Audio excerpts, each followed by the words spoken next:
Ito mga idol, mag aircon cleaning na naman tayo. Sobrang madumi ng ating evaporator.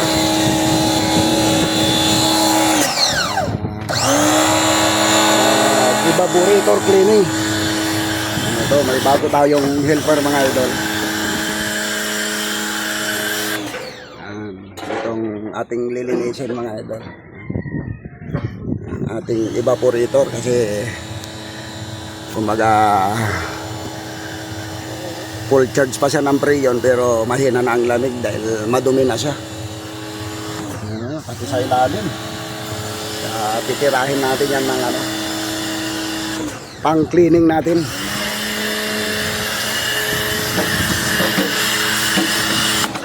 Masyadong bagastos pa tong ating bagong helper, hindi pa niya kabisado kung paano magtipid.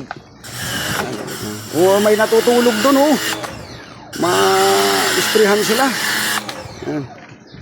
May natutulog pala mga idol. Na-isturbo natin yung mga napapagod na mga driver.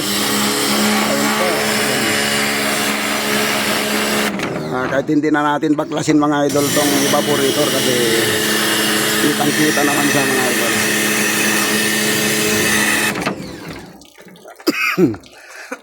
Medyo matapang ang sinigal mga idol. Yan, pwede naman natin tirahin yan ng kasi may drain naman yung tubig dyan sa tapakan ng ng flooring.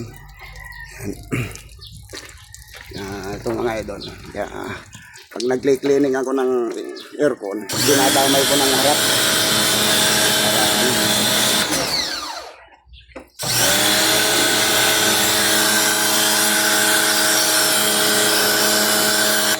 Pag yung nagdodumi dito mga idol, medyo humihina talaga yung lamig. Kagaya nitong pag-araw na ngayon. Kaya kunting dumi lang dyan, talagang humihina na yung lamig.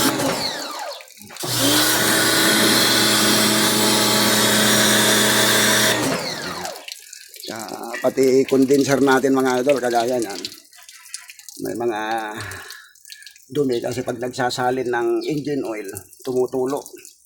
Kaya yan yung nagiging epekto niyan pag yung natutuluan ng langis. Kung kinakapitan ng maninipis na alikabok hanggang sa manggitatan na po siya. Kapag tulira natin ng chemical, natutunaw po siyang kusa mga idol. Ang kagaya nito, sobrang dami ng dumi.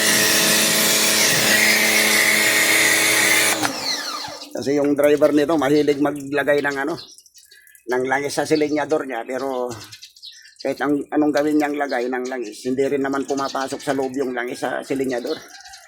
Kaya kung kailangan, kaya pag tumigas na tong silinyador dapat pinapalitan na, hindi na nilalagyan ng langis kasi hindi naman talaga pumapasok sa loob yung langis mga idol . Kaya ito ang nagiging epekto, puro langis na yung paikot ng niya, ng makina niya, ng kanyang pati air cooler niya naliligo na ng langis, kalalagay ng langis sa silinyador. Hindi naman dapat required na lagyan ng langis yung silinyador kasi hindi naman talaga papasok sa loob. Ito lang nagiging epekto, nagiging marungis. Kaya kailangan nating linisin pa.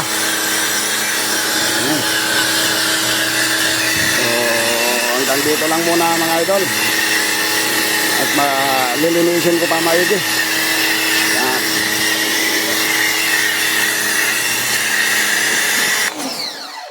Okay.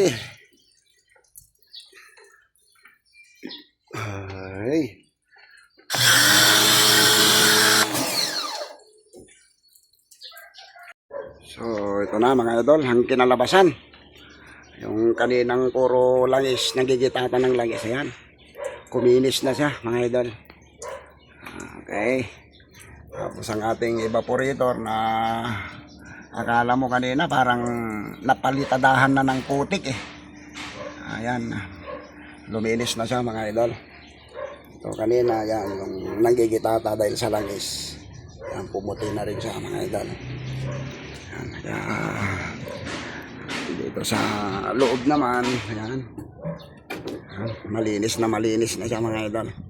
Kaya for assemble na lang to mga idol. Para matesting na natin kung bumalik na yung tunay niyang lamig. Yan. For assemble na lang ulit. Yan.